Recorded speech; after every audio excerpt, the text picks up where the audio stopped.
Hello everyone, তো একটা mini ব্লগে তোমাদের অনেক ওয়েলকাম। তো এটা ছিল অষ্টমীর দিন সকালবেলা।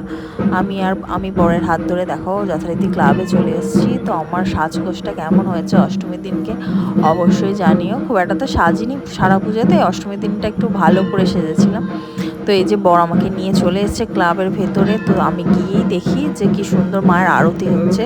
তো আর আরতিটা আমরা অনেকক্ষণ ধরে দেখি দাঁড়িয়ে। তো মাকে তো দেখিয়েছিলাম আগের দিনকে, ষষ্ঠীর দিনকে কিছুই সাজগোজ ছিল না। তো এখন দেখো মায়ের সব সাজগোজ হয়ে গেছে, এত সুন্দর লাগছে দেখতে, কি বলবো মায়ের মুখটা।